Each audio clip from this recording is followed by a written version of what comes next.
I'm going to start out by giving us a bit of a roadmap here as to where we'll be going today. Today we're going to give you an update on the latest science policy issues. So I'll start by introducing our speakers, and then we will dive into a funding update. I'm sure many of you are curious about the details and implications of the President's more detailed budget request that was just released on Tuesday. So we're going to spend a significant portion of time covering that information today. After that, we're going to cover some of our recent science-relevant legislation that we've been following. First, things that have been passed into law this Congress, and then we're going to look at some bills that are either moving in process or we expect to move in the near future. And then finally, we're going to talk about what AGU is doing in regards to federal science funding and policy issues, and then tell you about some opportunities for how you can help support science. So with that, let me introduce today's speakers. I'm Elizabeth Landau, the Public Affairs Manager here at AGU. We're also joined by Timia, Public Affairs Analyst, Brittany Webster, Public Affairs Specialist, and Carissa Bunge, Public Affairs Specialist at AGU. And with that, I'm going to turn it over to Timia to discuss recent funding updates. Awesome. Thanks, Liz. So first, we thought we would talk about fiscal year 2017, since that kind of wrapped up recently, and give you kind of a lay of the land of what the current funding landscape is. So before I do that, I just want to clarify the different types of legislation so that it's very clear what we're talking about here. First, we have authorization legislation, and this really establishes and modifies federal programs, and it becomes law, meaning it needs the president's signature. We also have two other types of legislation that are related to spending, that's budget and appropriations. When we're talking about the budget, we're really talking about a piece of legislation or resolution that sets our spending caps, but it never becomes law. Congress will pass it through both chambers, but it doesn't require the president's signature. On the other hand, we have appropriations, which actually allocates the money that goes to federal programs. It says you can spend this much, and that requires the president's signature. So we have actually just wrapped up the appropriations process for the fiscal year 2017, which runs from October 2016 through September 2017. And you may have heard the news about the appropriations process. They passed an omnibus bill, which funds the government through September 30th. One thing that I want to note here that I think is really important is that really to pass the appropriations or spending bill, we really do need bipartisan support, particularly in the Senate where 60 votes are needed to pass spending bills.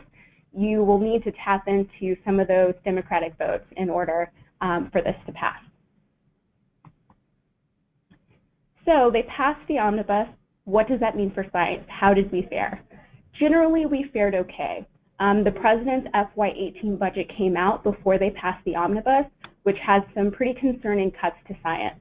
It seems that Congress has decided that science is worth funding, and so they have funded our federal science agencies either pretty consistent or a little bump. I think NOAA got a slight decrease in funding by probably about 1% or 1.5%, but generally funding was pretty flat for our science agencies.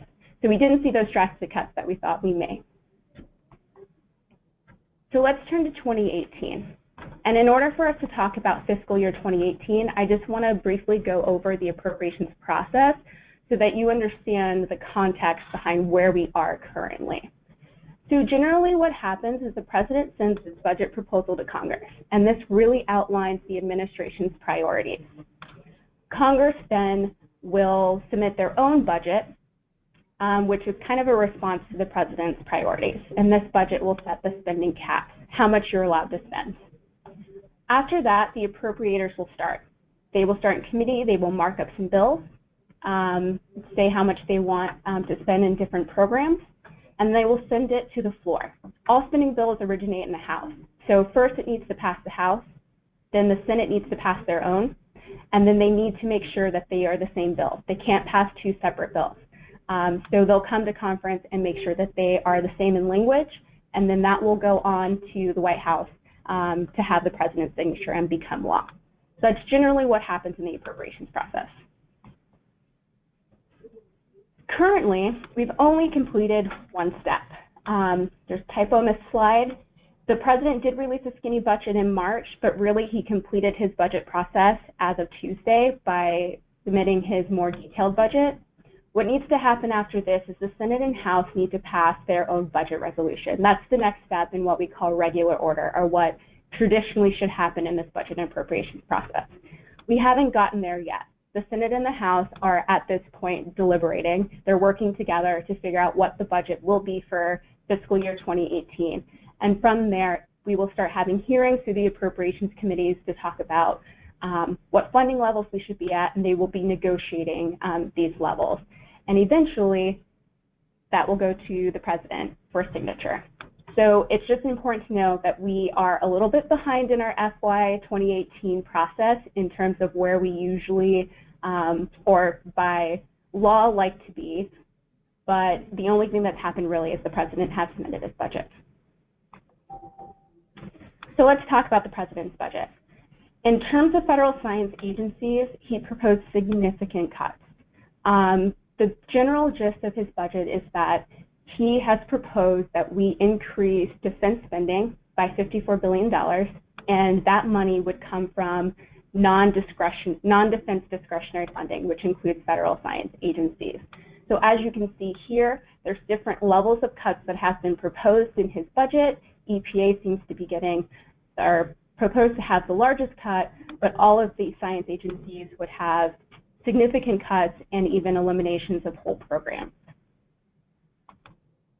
So we thought we'd dive a little deeper into some of the science agencies and talk about what kind of cuts were proposed and what that means for that agency. So I'll start out by talking about EPA. The president's budget proposes to cut EPA funding by 30% from the fiscal year 2017 levels that were passed in the omnibus. That's overall. He's also specifically proposed that science and technology programs be reduced by 17%. In addition to this, he's very keen, from statements that he's made, to have a leaner government. As part of this, the number of employees, the full-time equivalents is what they call it, would be cut under this plan by 25%. In the case of DOE, they're seeing less drastic cuts than EPA, but they're facing a 9% cut under this plan. That seems like not as much overall, but really the main targets for those cuts would be science programs, research programs, and also clean energy programs. One thing to note here is that ARPA-E is being proposed to be eliminated under this plan. In order to do that, he's planning to, or proposing to allocate $20 million just to wrap up management of existing grants and contracts, and then proposing to just close out the office. Other things to note is that there will be cuts to research programs under this plan, particularly programs that are related to climate or renewables, and they're also projecting to reduce the workforce in this case as well. There's been some numbers floated around about what that means. Some people have done some estimates to say that potentially 17,000 science jobs would be affected by this plan at DOE. So I'm going to pass it on to Brittany, who's going to talk to you about NASA and NSF. Great, thanks, Timia. So in comparison to other agencies, NASA fared okay in the president's budget with a 3% cut overall. However, as you can see, the Earth Science mission really saw a pretty dramatic cut with 8%, and that includes the determination of 5 Earth Science missions, including some decadal missions. One thing I want to note, though, is that earlier this month, when Congress passed the FY17 Omnibus Appropriations Bill, they actually specifically provided funding for some of these missions to carry on. The one that immediately comes to mind is PACE. And moving next to planetary science, this is the only mission to receive an increase in funding. And then we see heliophysics received essentially flat funding. Additionally, I want to highlight that the budget proposes the termination of the Office of Education at NASA, which a lot of you might know from the Space Grant Program. And so the $37 million you see being proposed here is actually just similar to DOE or ARPA-E activities. It's just phasing out the office. But again, just a couple of weeks ago, Congress appropriated $100 million for this office. And since this termination was previously forewarned in the president's budget, I think Congress's response of appropriating $100 million for the office, I think indicates a very strong congressional support for this office. So like Timia mentioned previously, the president's budget is just a proposal and Congress really does have the final word. Turning now to NSF. NSF saw some pretty dramatic cuts with an 11% decrease in funding, and this cut was pretty parallel to what we saw for the Geosciences Directorate as well. And if you've had a chance to look at the numbers, you might be thinking Geosciences got cut much more significantly, but actually the Office of Polar Programs, which was previously within the Geosciences Directorate, has been taken out and moved into their own account and will be kind of overseen by the director from now on. So the cut is steep, but maybe not as steep if you were just looking from last year to this year's numbers. And now I'll turn it over to Carissa to tell you more about NOAA. Thanks, Brittany. So as far as NOAA goes, really overall saw a 16% decrease in funding in the president's budget request.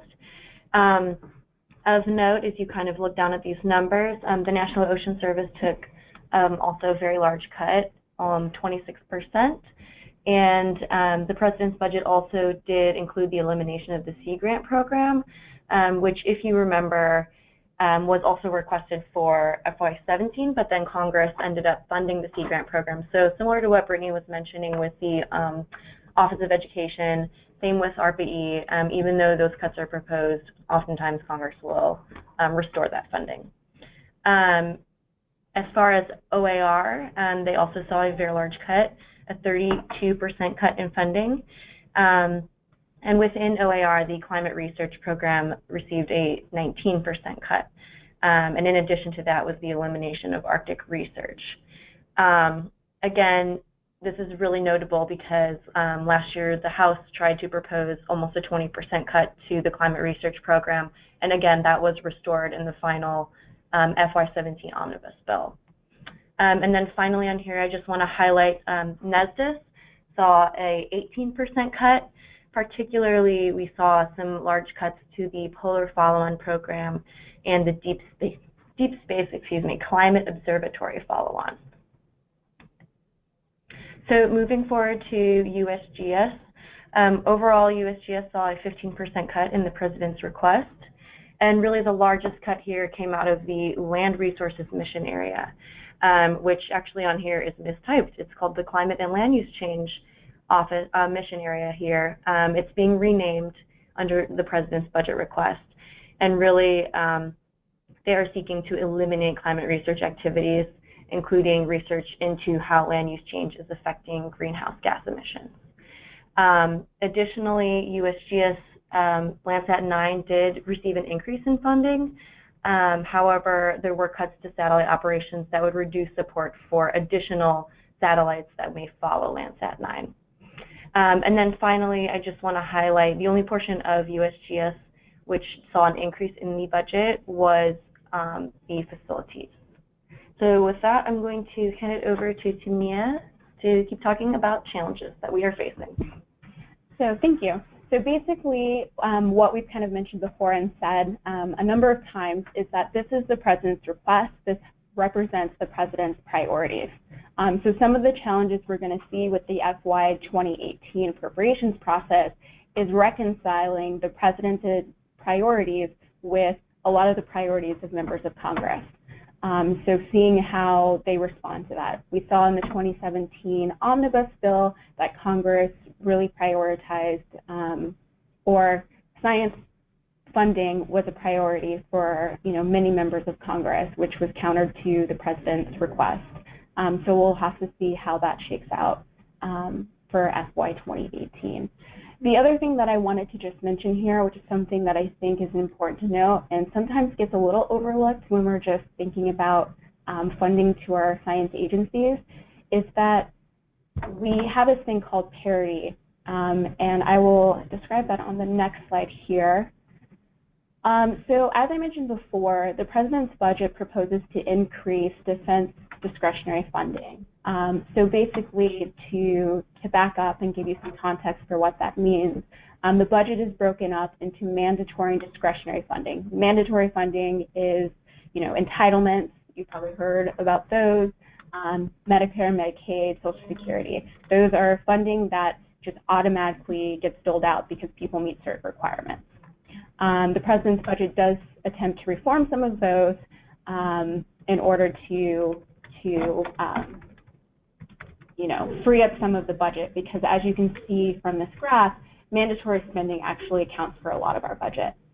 On the other hand, discretionary funding is further broken down into non-defense and defense funding. That's that lighter purple section here on the slide. Defense funding is things like the Pentagon, but non-defense discretionary are things like federal science agencies. Your science is a large portion of that is in this NDD funding, our non-defense discretionary. So what the President proposed is that within this discretionary funding, he was going to give more money to defense and cut that money from the non-defense discretionary portion, which basically includes science. So this is a graph that kind of represents what that means. Basically, one of the things that we talk about is keeping parity. What we mean by that is if defense funding increases, we also like to see an increase in non-defense funding. So keeping parity between those budget caps. So that's something that Congress will have to deal with. There has been legislation in the past to raise those caps. That has expired. So they're going to have to deal with whether or not they're going to deal with lower caps this year on our spending in these different categories of spending. And if they are going to increase them, how they're going to do that. So this is something that we talk about a lot. You've probably seen, if you follow us on Twitter, us talking about this parity issue and getting people engaged. These are one of the things that we like to get people to write their legislator about, is keeping parity on top of increasing or keeping robust funding for science. So with that, I'm going to pass it over to Carissa and Brittany, who are going to talk a little bit more about the legislation that's coming up in Congress. Thanks, Timia. Just to kind of kick us off here, really just wanted to highlight for you exactly how many steps we have to go through before a bill becomes a law. Brittany and I are going to be talking about several bills, some of which have already become law, some of which are coming up on the horizon, and depending on where these bills are in this process, they typically have a very long way to go before anything gets signed into law. So really this is like your schoolhouse rock refresher. You do not need to bother reading all the detail on this slide, but the point is that there are a lot of steps in this process, and you definitely need either some bipartisanship or a very strong majority to pass bills. And as Timia mentioned before, you pretty much always have to get Democrats on the Senate to vote for something. And so really to prove that point, this is just showing how many bills are introduced versus passed. In this case, this is the 113th Congress, and really only 5% of bills introduced were passed by one chamber, and only 3% became law. So really just keep this in mind when you are reading through bills and perhaps feeling a little overwhelmed. There are a lot of steps that you need to go through before any of these are signed into law. And with that, I'm going to hand it over to Brittany to kickstart our bills update. Great, thanks, Carissa. So it might seem funny that now we're going to talk about the bills that have actually passed, but two things to note about these two bills is that they actually were introduced last Congress, and I believe passed in at least one chamber last Congress. But Congress just didn't have enough time to, they did not have enough time to actually pass the bill. So the first bill I'm going to talk about is the Inspire Women Act.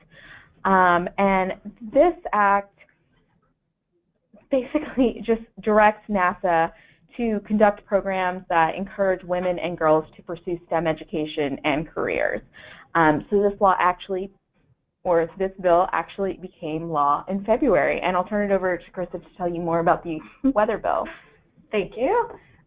So the next bill that we are highlighting that has been passed into law is the Weather Research and Forecasting Innovation Act. This directs NOAA to prioritize weather forecasting research and grants, and also includes tornado warning and hurricane forecasting improvement specifically. This was a very, very long process getting this bill into law, and this was signed into law in April.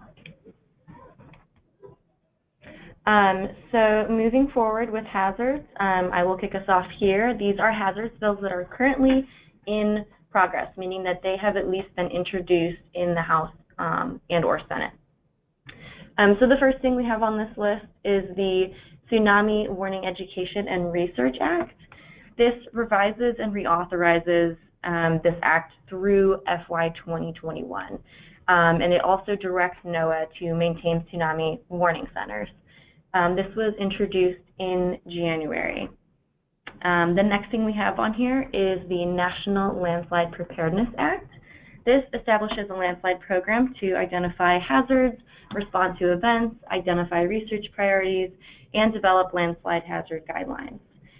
In addition, the Act calls for publishing a national strategy for landslide hazard risk reduction every 5 years. And this was introduced in March.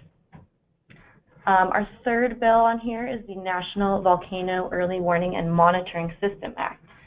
That is a mouthful. It directs USGS to establish a National Volcano Early Warning and Monitoring System, and this was introduced in February. Right now, only in the Senate. There is no House version of this bill. And I'm going to turn it over to Brittany to talk about space weather. Hi, guys. Yeah, so the Space Weather Research and Forecasting Act, otherwise known as Senate Bill 141, really, so it's about coordinating the development and implementation of the Space Weather Action Plan and the Space Weather Action Strategy.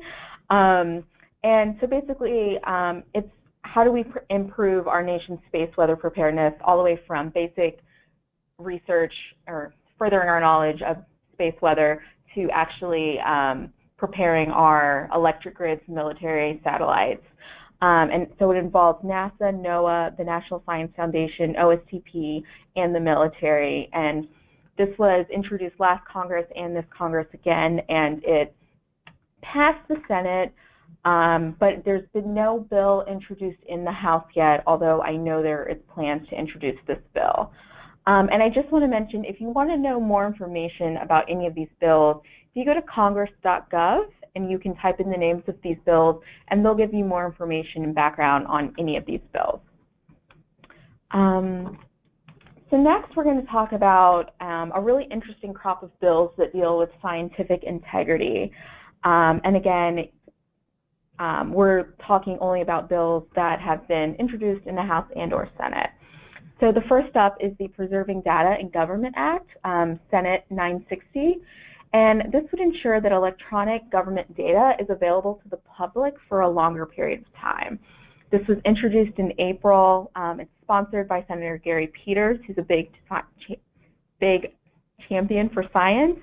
And we're really not sure about the outlook for this bill. There hasn't been any other than introduction, there's been no action on this bill yet. The next one I'm going to talk about is the Open Government Data Act, or Senate Bill 760, or House Bill 1770. And this requires that when practicable, government data used must be made publicly available in an electronic format. There's really potential for lots of scientific opportunity, but it also raises some questions about the details, such as when is it considered feasible to make data open. So this has been introduced in the House and the Senate. And in the Senate, this actually passed out of committee and now is going to the Senate floor.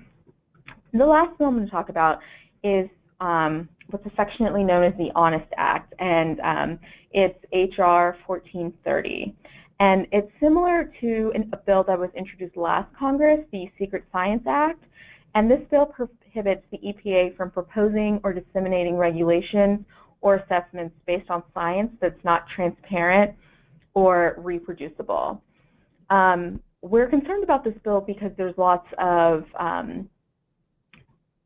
vagueness in the bill that could potentially impose additional cost on scientists, and also could potentially have a chilling effect on science. This bill was sponsored by Representative Lamar Smith, and it passed the House in March, and it's been referred to the Senate, but no companion Senate bill has been introduced. So the outlook for this bill is also uncertain.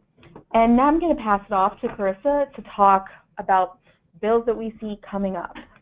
Thank you. Yeah, so these are bills that have not formally been introduced yet, but we expect will likely be introduced this year. Some of these bills have draft versions that are floating around for feedback right now, and others we have just heard that a member of Congress or committee is interested in introducing or reintroducing. So first on our list, we have the Preparedness and Risk Management for Extreme Weather Patterns Assuring Resilience and Effectiveness, the PREPARE Act, which is also the most incredible acronym. And really this act seeks to create an interagency council on extreme weather resilience to establish priorities for increasing resilience to extreme events and coordination among federal agencies, as well as supporting local efforts to increase resilience. And actually a similar bill to this was introduced last Congress. That was H.R. 3190. That bill didn't go very far, and this has not yet been introduced, but they're currently looking to build support right now. Next on our list, we have the National Earthquake Hazards Reduction Program, or NEHRP. This establishes an interagency coordinating committee on natural hazards risk reduction. And it also includes roles around natural hazards reduction for federal agencies, including making USGS responsible for providing real-time earthquake information, as well as making NSF responsible for funding basic research on the subject. A similar bill has been introduced and passed in previous Congresses.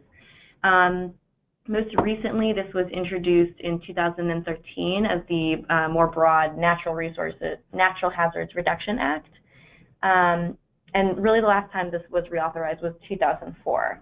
So there's really an effort that's being led right now by Senator Gardner and Senator Heller.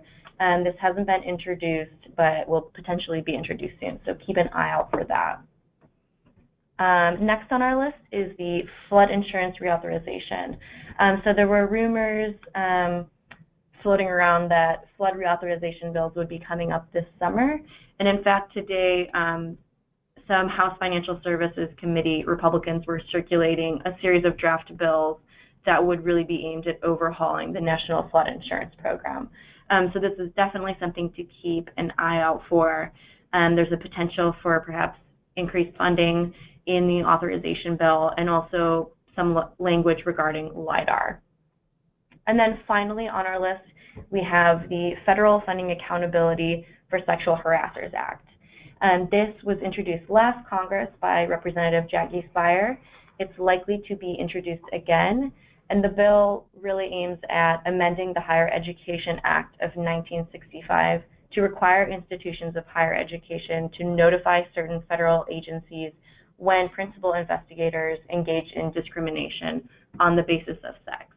And this was referred to committees. We do not know, last Congress it was referred, but it didn't go any further. So the outlook with this one is uncertain, but we expect it to be introduced again. And I'm gonna pass it off to Brittany to talk about what's up with the administration. Yeah, so we're gonna change course a little bit and talk about, other than through Congress, how the administration can enact their agenda.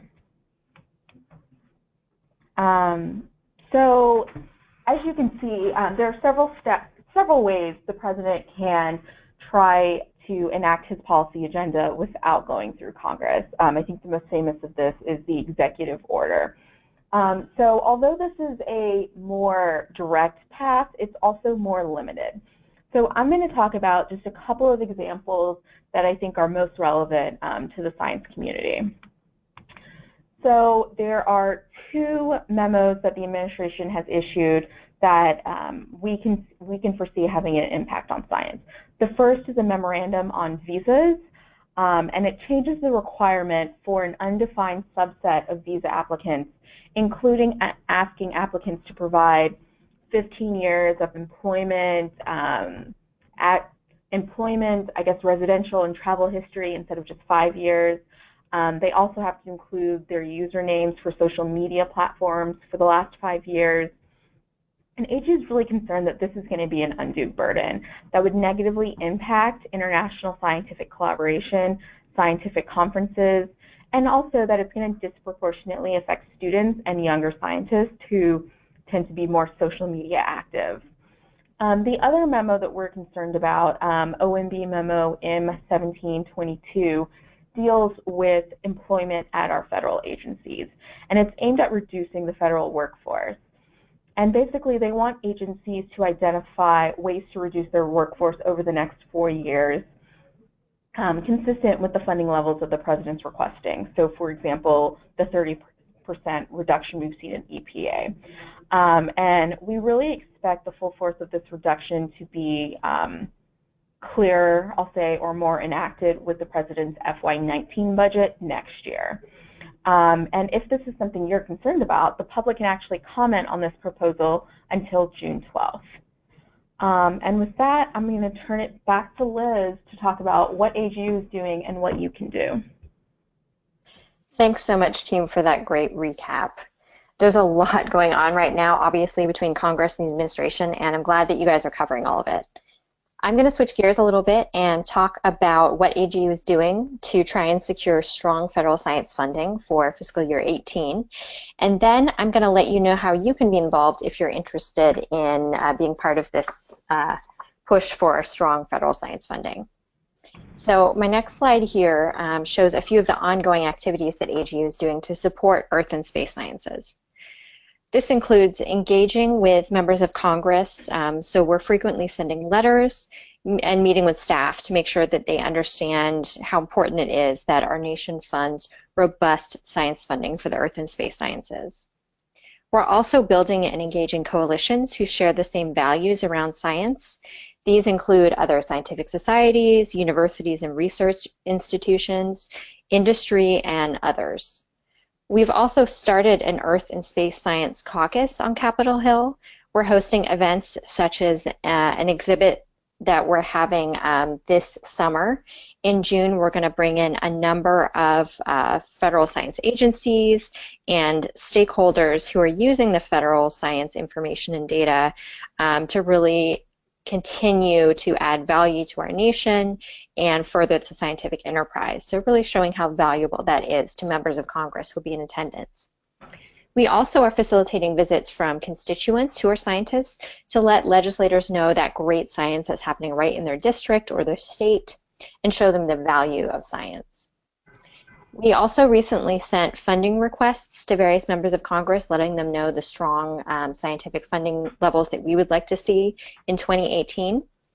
And also a statement regarding the President's budget request and showcasing exactly what we think would be beneficial or detrimental to the sciences and what funding levels we'd like to see. So now that I've talked a little bit about what AGU is doing, I'm going to talk about what you can do. You may be concerned about the President's budget request. You may just want to get involved in a particular piece of science policy legislation or build a relationship with your policymaker. So if you want to speak up for the value of science, there are a number of things you can do. The first and one of the easiest things is to sign up for AGU's science policy alerts. These will come to your inbox about twice a month, and they'll keep you up to date on current policy issues and actions that you can take to be involved. They're very short and they have links to all relevant information, so they're a good quick way for you to keep up to date on what's happening and make sure that you can take action on anything that you want to. There are lots of ways to work with policymakers and share why you think science is essential. So you can call your member of Congress, write them an email, even tweet them, or you can go in and have an in-person visit with your legislator, either in the district or in DC, to make your voice heard. And if you're not sure where to start any of this, AGU has these fantastic new science policy toolkits that will help get you ready and give you all the information you need. You can check them out at sciencepolicy.agu.org/toolkits. If we go to the next slide here, it has that URL at the top of the slide. Perfect. And there are a ton of different toolkits, so I just want to show you a few of the options. There's social media, there's one on calling or writing a letter to a member of Congress, one about meeting a member of Congress, and then how to stay up to date on the latest issues, and also helpful documents, additional information to look at. So on the next slide here, I'm showing you a little more detail on the step-by-step instructions that you get in these toolkits. They're fantastic for people who are doing this for the first time, or for people who actually have quite a bit of experience, because they give a lot of detail and step-by-step instructions, so it's really easy for you to get engaged and build that relationship with your policymakers. All right, so at this point, we would love to check in and see what kind of questions everyone has. I just want to note a couple of things, that we have recorded this webinar and we are going to make it available on our website. So if you missed something, want to go back and check it out, you certainly can. And then I'm going to go ahead and turn it over to the team to start answering your questions. Awesome. Thanks, Liz. Let's see. Feel free to type in your questions into the chat box. We will answer them as they come. We have plenty of time, so ask all the questions you have. So I see a couple questions. So how would I go about giving input to a policymaker on a bill, on one of the bills that we mentioned, if it's coming up? So that's a really great question. You as a constituent have a really important voice, and we actually need your voice to help us to advocate on the Hill and for policies for strong science. If you're interested in giving some input, I think the easiest thing that you can do is really just call your legislative office.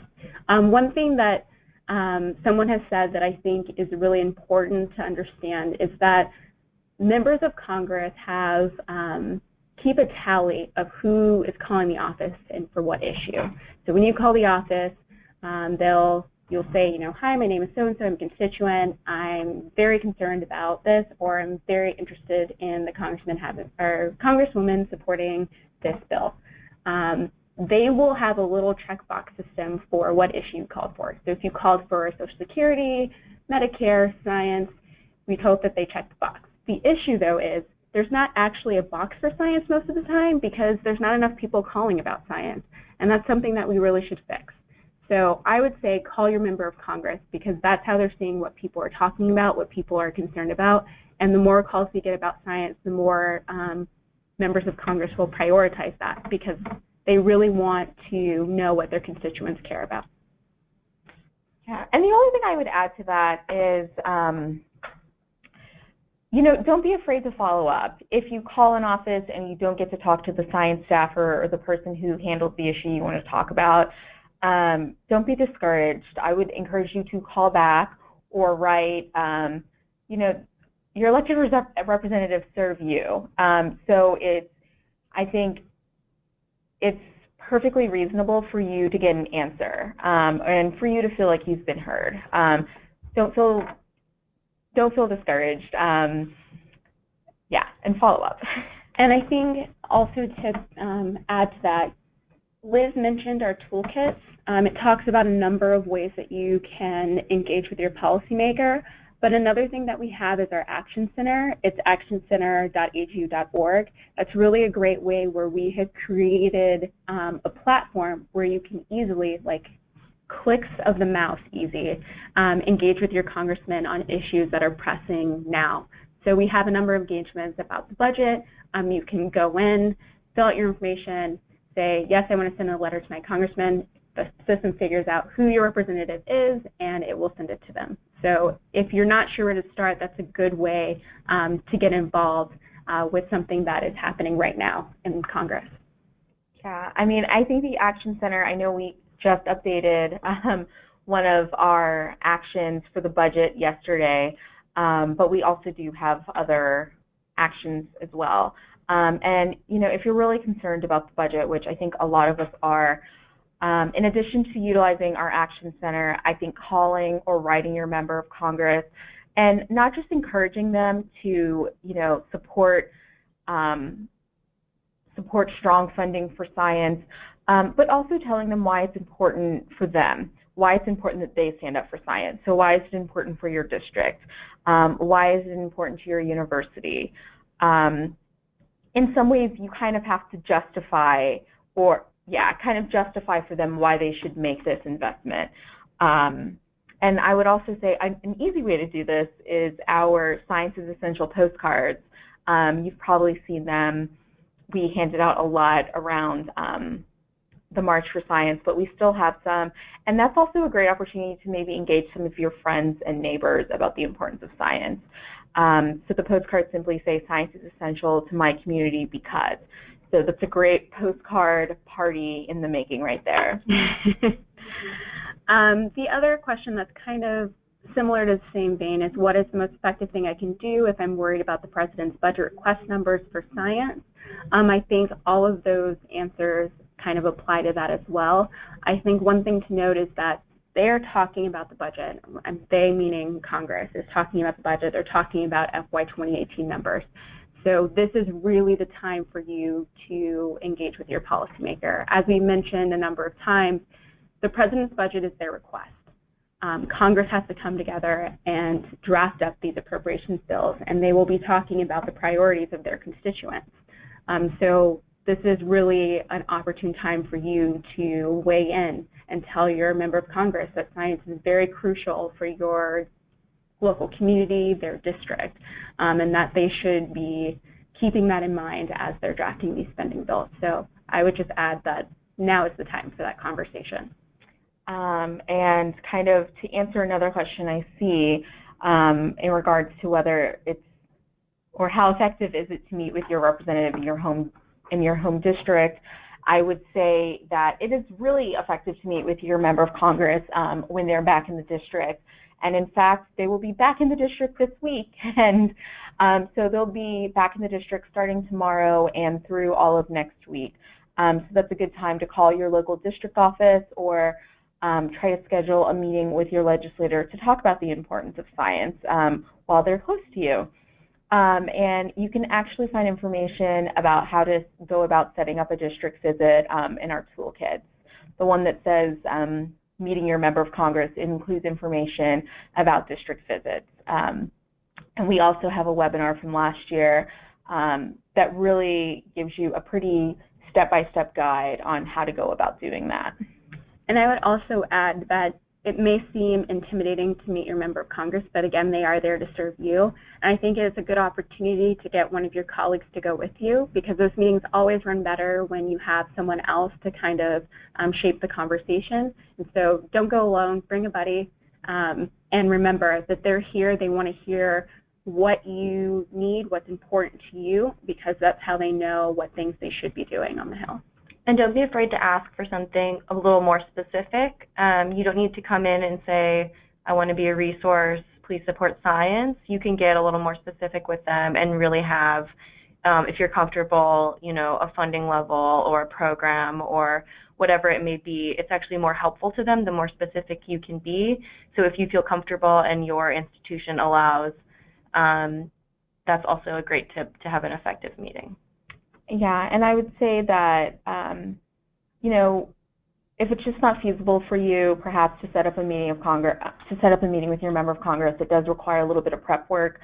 Go on their website and check their calendar to see if they're going to have any events when they're back home in the district. A lot of times they'll have coffee hours or town halls. Just, you know, when you go, it's good to learn about their priorities, but I would say don't forget to introduce science into the conversation. And just take that moment to speak up for science and, you know, let your member know that it is a priority. It's just as important of a priority as other issues that they'll probably be talking about. So we have another question about timing for engaging with your member of Congress, specifically around the budget. Again, I just reiterate that now is the time for that conversation for FY 2018. And just remember, when you have that conversation now, it's good to think of this as also a long-term game. To Brittany's point, she brought up follow-up. It's important that you're building relationships with these offices. So even if you have one meeting, email them, call them, let them know that you're around and you're still interested in engaging with them, because though you may go in now talking about fiscal year 2018, that conversation will need to continue for 2019, 2020. So now is a really good time to start to lay that foundation so we can continue to engage as the fiscal years go by. But I would also mention that this is a really good time for you to sign up for a science policy alert. We do put information in there about things that are happening right now on the Hill, and so that will give you some cues of legislation or actions in Congress that affect you that we'd love to have your help engaging on. And we also announce things in our Action Center that you can take advantage of that are related to those events. And with follow-up, I'll add to Timia, if you ever need an excuse to follow up with an office or an excuse to kind of just ping them and remind them that you're there, it's always a great idea to thank them if there's something that they've done that you are really appreciative of or that you would like to recognize. They always like getting those emails and calls. I know sometimes we've heard that, my member of Congress is great on science, and therefore I don't need to engage, but we'd really like to say reinforcing that what they're doing, you are really happy to see them taking that kind of action is really important. And it's also good for them to have people that they know that they can touch base with if they have a science question, to help them have some of those justifications that Brittany was talking about that they can use when they're fighting for things like science. Yeah, and I don't see any other questions, but lastly, I'll say, and with all of this, we are here to help. If you email us at sciencepolicy@agu.org, we will respond and provide any support that you need.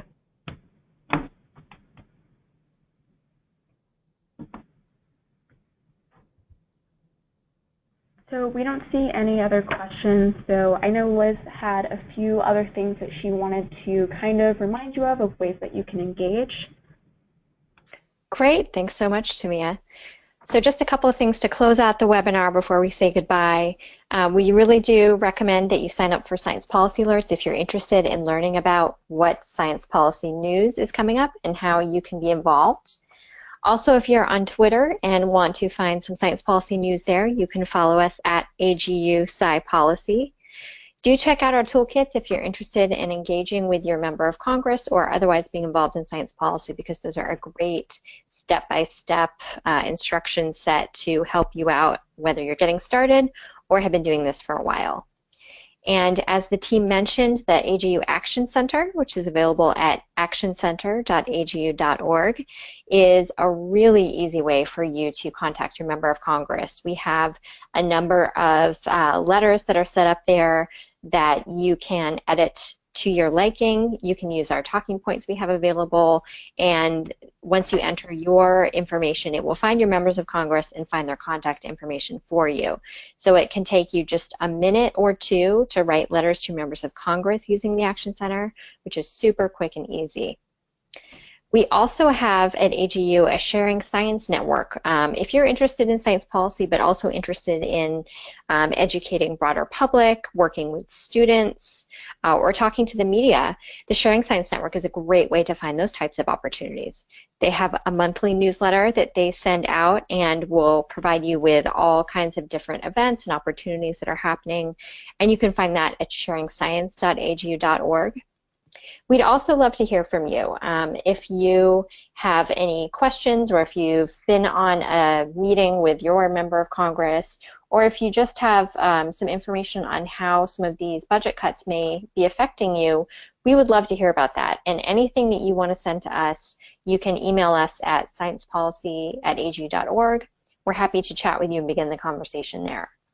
And then speaking of webinars, our next slide has the future webinars that we have up here. You can see any of these by going to webinars.agu.org and clicking on the Science Policy channel. We're going to be talking about how to go on district visits in your local area early this summer, so that'll be a great how-to. Later on, we're going to talk about alternative ways to engage legislators, which will cover social media and some other opportunities. And then in the fall, we'll be talking about more legislative updates and the role of committees. And late fall, we have a sneak peek of all our Fall Meeting 2017 science policy events, so you won't want to miss that. We'd like to thank all of you again for being here and joining us. We'll let you go about 5 minutes early here, and we hope that you'll join us for a future webinar. Thank you.